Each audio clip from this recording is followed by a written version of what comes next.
On this episode of the podcast, I have with me Vipin Kumar. He is head of CUSO IB Data Strategy and Analytics at Deutsche Bank. We're going to be talking about managing data quality. Obviously, Vipin works in a regulated industry, and we'll talk a little bit about the impact of dealing with some of those regulations and data quality and some of the unique frameworks that he has to deal with within the data governance space. And we'll talk about, what sounds simple is really complex to deliver, and we'll ask him, why and what some of the issues are, and hopefully a few other things. But Vipin, thanks for taking the time. Absolutely. And thank you for having me on the podcast. Absolutely. All right. I'm pretty sure everyone knows what Deutsche Bank does. So we'll just dive on in this case. We're going to be talking about managing data quality. If someone has worked in a regulated industry, I'm sure there's some factors they've had to consider. If they're working in data but not in regulated industry, maybe they're not fully aware. So maybe let's start at the top and tell us, when we talk about having to deal with data quality within a regulated industry, what are some of the challenges that someone might not be aware of? Yeah. So, Amir, let me take this question little kind of a different. I will come back to this one. So when we talk about the data quality, so we need to understand what kind of the strategy we are going to deal with, and what strategy we have or we have to implement today to address the data quality. So there are two different types of the data strategy from the quality management, and they are complementary. One is called offensive, another is called defensive, right? So we need to understand what data strategy we are talking about. So when it comes to the addressing regulatory obligations, that means we are talking about the data defensive strategy. Right. That the data defensive strategy is talking about on how are you going to protect your data? How are you going to ensure the data is compliant as per the data protection, usage, and managing perspective. So there are a lot of challenges on making sure that we have the right quality dimensions in place to protect our data from the security perspective and have enough safeguard around it, and how we are going to share that particular data within the need to know basis. So therefore that those data quality and data protection is in place. And third is, how are we going to use to ensure that we are addressing right regulatory requirements / obligation in the bank.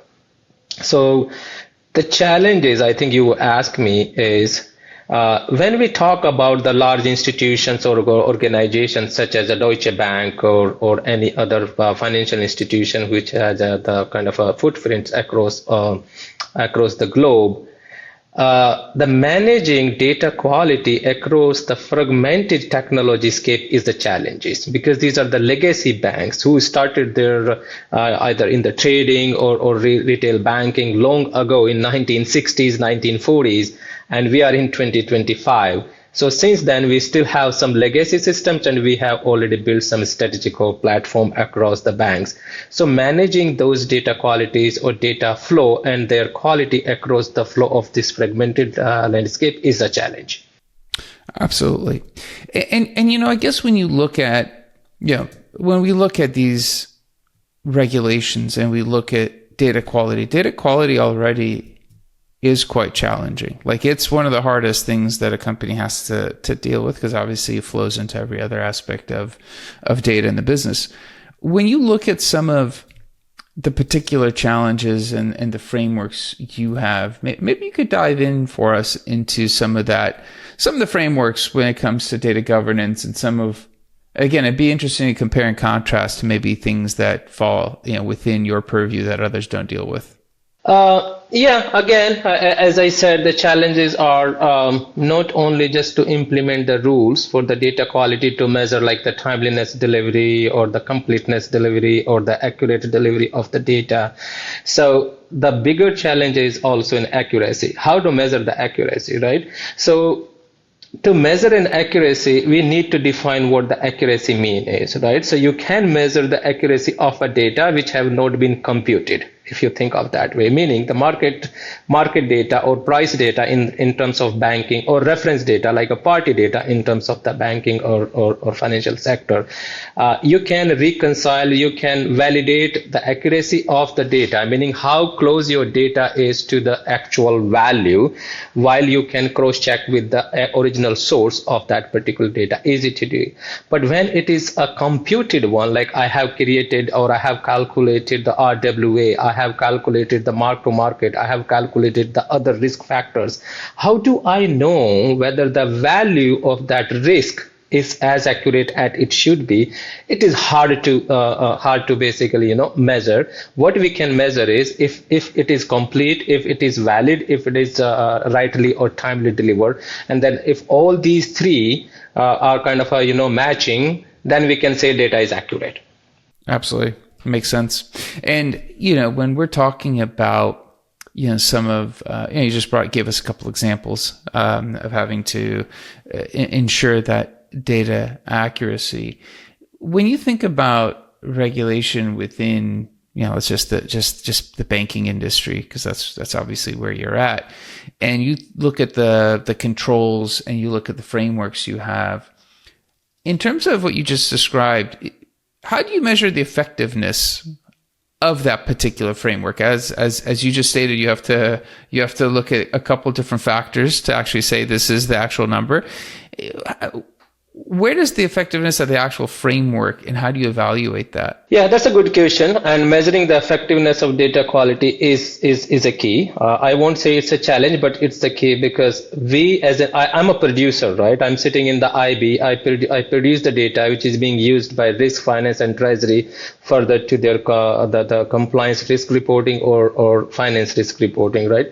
So just pick one of the data quality dimension, like, okay, timely delivery. What does that mean to the consumer, and what does that mean to me as a producer? So there is an agreement between producer and a consumer to say, I need to get this particular set of the data for my finance reporting.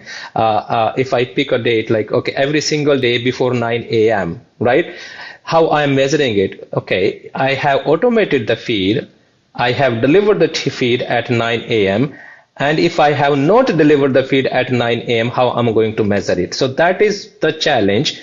Not every single thing is automated.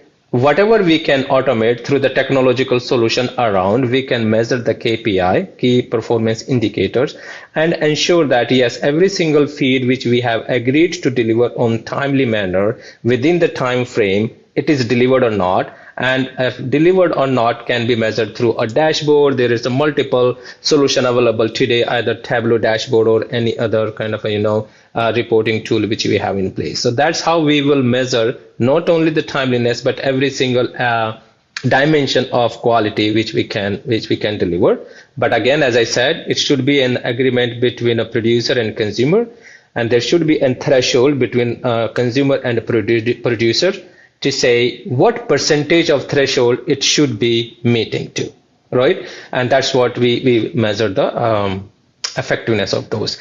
So that's only the delivery mechanism. When we talk about, am I sure that whatever I have delivered is effective in terms of complete, accurate, then it comes to, do I have controls in place, and how effective my controls are. So linkage the data quality issue which I have seen today in terms of one of the attribute is not delivered as complete, that will tell me that my control are not effective.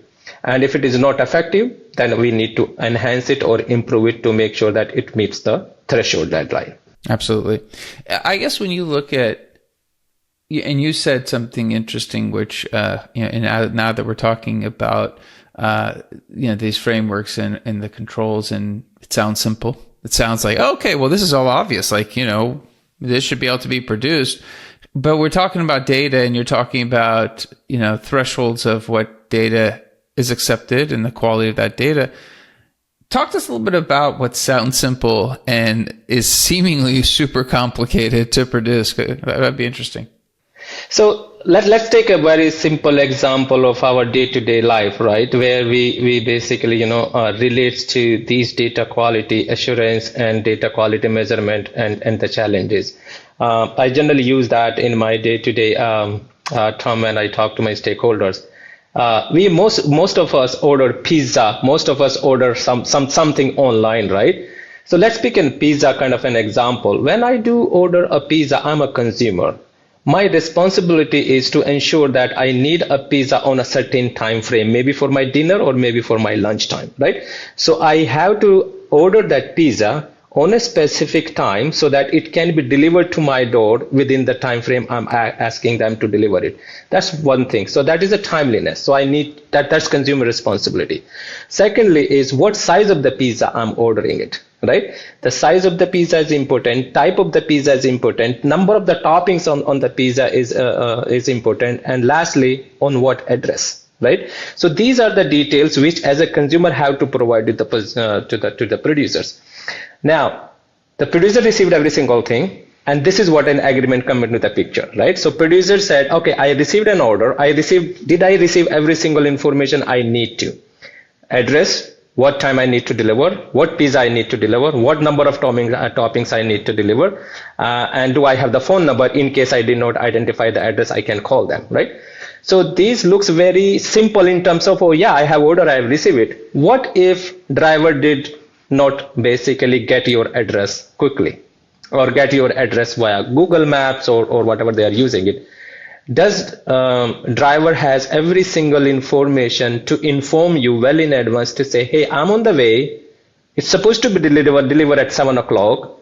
I forgot, or I basically rerouted it. I did not get your address. Can you tell me that what is your exact address? I will come within 10 minutes because I'm only 10 minutes away from you. So those are the challenges. Do I have as a consumer every single information provided to my producers? In case of delivery, failure in the delivery, they can notify me. In case of what we call is the missing of the particular data set, they will let me know in advance. In case of the data which they have also dependency on the further producers, they will notify every single consumer that, hey, you know what, we are 2 hours delay, so that the consumer are prepared for that one. So these are the challenges in the real time as well as in any organization that looks okay to say, oh, everything should be on time, everything should be complete and accurate, but not necessarily. It's a technological solution. Everyone is going through that so much of transformations. But as long as there is enough information between the producer and the consumer, there is proper channel of communication between producer and consumer, I think it is achievable. It's still challenging. Yeah, I actually like that example because I did work in summers in college at an Italian restaurant and made pizzas. So it is interesting because if we were to take that example and we're talking about data quality and go one step further, because if you do order the pepperoni pizza, there are certain facets to what you described that are inherent problems. Also, if somebody does order a pepperoni pizza and they ordered a pepperoni pizza last week and the vendor for the pepperonis changed, right? They're exactly. They're not 2-inch pepperonis, they're 1.5 inch pepperoni. So when somebody gets it, it doesn't look the same. It's highly consistent with what was supposed to be delivered, a pepperoni pizza, but the pepperonis themselves are no longer within the threshold of what the previous experience was. I think that's what, and again, you're the expert, and I'm sure I'm preaching to the choir, but the complexity of data is not just the contract of some of what happens, and it's also the actual, characteristics of data, which in big companies, I'm sure Deutsche Bank's massive companies, there's lots of data points, there's acquisitions of companies, and other data have to be integrated with different quality standards of data. I mean, that all seems to be, that'd keep me awake. Exactly. And it's again, what you said is like a very, very good example. I had it and you chime in, very, very true. When we receive, and effectiveness, coming back to the same topic, effectiveness, it is a responsibility of both producer and consumer. Okay, producer is responsible and accountable to produce the right quality of data which have been agreed between the producer and consumer. Consumer are equally responsible to measure whether they received it what they asked for, right? And that is why the effectiveness of the controls come into the picture. I am a producer. I have produced the pizza, what I have received it, right? But when you receive it back, when it delivered to your own door, your responsibility is to cross-check every single thing. And when you cross-checking, it means then there are different type of the controls you have in place, right? Whether it's eyeballing, oh, is it a 16-inch pizza, as you just said? Yes, it is 16-inch. Is it a veggie pizza? Yes, it is a veggie pizza. And it has 5 toppings I have ordered. Yes, I counted every single 5 toppings. So at least from the completeness perspective, I checked every single box. From the timeliness perspective, yes, it is delivered on time. Now it comes to the accuracy, then it goes to the detail where you just said, oh, the pepperoni size should be 2 inches, right, in circular, whereas it's 1.5 inch. Then it is accuracy problem. I still completing the order. I have received the complete order, but it is not as accurate as it should be. So how we are going to measure the effectiveness is producer have their controls or their checks, which we call is a preventive controls. Consumer has the checks or the control, which we call the detective controls, right? When the preventative control and detective control, they are matching 100%, then your quality is 100% met. When the preventive is saying 100% and detective is says no, 95%, that means that my controls are not as effective as it should be, because it's not meeting the requirement what consumer were looking for. So it's a time for me to enhance that particular data quality. So that is the real effectiveness measurement of any control which we have in place of any data quality dimension we are talking about. Absolutely. And, maybe I am curious because obviously this is on everyone's minds these days, obviously with AI solutions. And I do know there are some, there are governance tools there that are leveraging AI. From your perspective, and I know we're early, from your perspective, when you look at data quality, you look at data governance, you look at your particular job, are there opportunities for these advanced technologies to come in to help you to at least automate some steps of this process and make it more hands off? And maybe it is already. I don't know. I'll let you answer that question. No, absolutely. There are so many kind of in-house developed model or processes in place using machine learning, which is I would say trained enough initially by the developer to say, I am looking for this particular set of the quality that my data should be reaching out or hitting to my door. And yes, the model we are self-learning. That's why they call it machine learning. They keep learning it and keep training it and keep improving it or keep enhancing it based on the historical mistakes, based on the historical the quality of the data they have improved, and time on time they just keep improving it. So yes, machine learning is going to help a lot.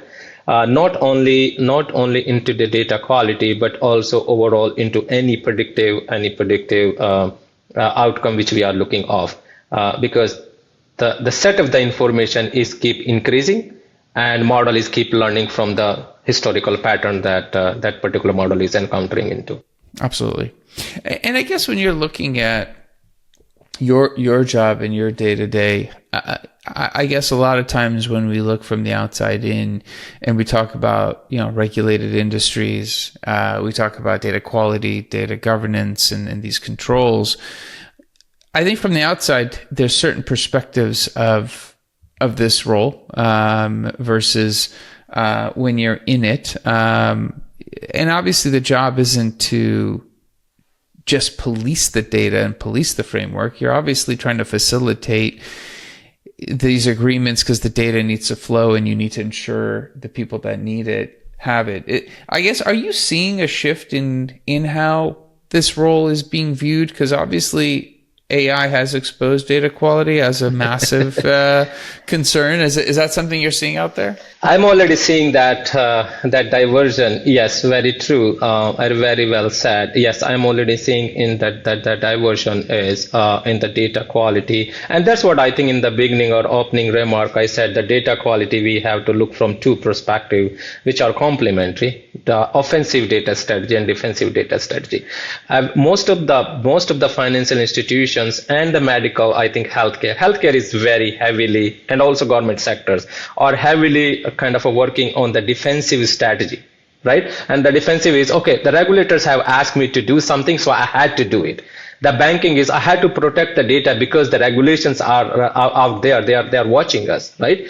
But if we start looking from the offensive strategy perspective, right, I think we may then would say, of course, we need to protect, manage, use the data as per the law and regulations of individual regulators, jurisdictions, country, so and so forth, right? Whether it is GDPR or HIPPA in the healthcare and so on and so forth. But if you look from the offensive perspective, I have the set of the information. If I keep that information complete, if I keep that information accurate, I can use and leverage that information to derive the so much of decision making. Like in the retail, they use the offensive strategy to increase the profit margin.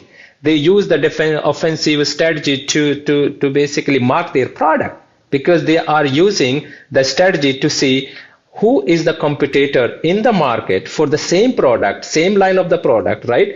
And they go and start competing with each other. So it's not defensive. It's not that someone is asking them, you should keep this. They themselves are using the set of the information to provide the outcome of their model to the finance, to marketing, to price analytics team, to say, these are the outcome which I'm seeing. Using the existing data set, can we leverage it to increase the profit margin? Can we leverage it to basically, bring more and more trading, and covered with all regulations which are in place? So I do already see, and I'm seeing it in the financial sector as well, that the set of the informations, if it is kept accurately and completely, it will generate a lot of good stuff in the banking sector, as well as in healthcare or other retail sector as well. Absolutely. Interesting. I completely agree with you. And I guess when we're talking about defensive, offensive, and I've had some discussion with this in the past, within banking, you mentioned obviously the more regulated, the more defensive. So is there a future where, even with regulation, offensive strategies become the growing trend, become more the option, more the standard, versus this figure of it being more defensive in a regulated industry? Absolutely. So as I said, majorly we are looking at regulatory obligations, which is defensive. But when it comes to offensive in the banking, most of these financial services are going towards, as you earlier said, is analytics and BI tools, AI and machine learning. That's nothing but the offensive, right? So offensive data strategy means they are using it any predictive outcome. They are using for recommended actions, either for the trading desk or for the risk managers, or maybe for the anti-financial crime or the compliance divisions, right? Based on the historical information which have been stored. These days, I see the trend in the market, and I think US regulators are also looking into that option, is rather we implement a rule-based anti-money laundering actions or scenarios, which is something like rule-based. When I say is, there should be no transaction beyond 10,000K in a particular day. That's a rule, right? You can't basically do more than 10,000 cash transaction in a day. But regulators are also looking, okay, as we keep the rule-based, can we also apply machine learning? Can we also apply artificial intelligence based on the historical payment to basically mitigate or prevent the anti-money laundering? So yes, the offensive strategy become more and more what we call in usage for the financial sector, as well as from the regulatory perspective. They are saying, if you can prove me that this strategy is going to help us to prevent the money laundering or financial crime, or also going to address the compliance risk, absolutely, I'm not saying no to that. Go for it, but we need to prove it. That's one thing, because it's hard to accept by regulators or by any regulatory body that this offensive slash machine learning slash AI based model are going to address their risk. I love it. I think that's a great stopping point for the episode. I think we rounded that out. I'm sure if somebody doesn't have depth in this or just is in the industry and they want to maybe pick your brain on something, what's a good way of asking you a follow-up question? They can follow up via LinkedIn. I'm on LinkedIn too, or they can basically reach out to me via email. Those are the two options I can definitely offer to the public if they want to reach out to me. Okay, awesome. Vipin, thanks for being on the show. I really appreciate your time. Thank you so much, Amir. Really enjoyed talking to you on this data governance and strategy piece today. Absolutely.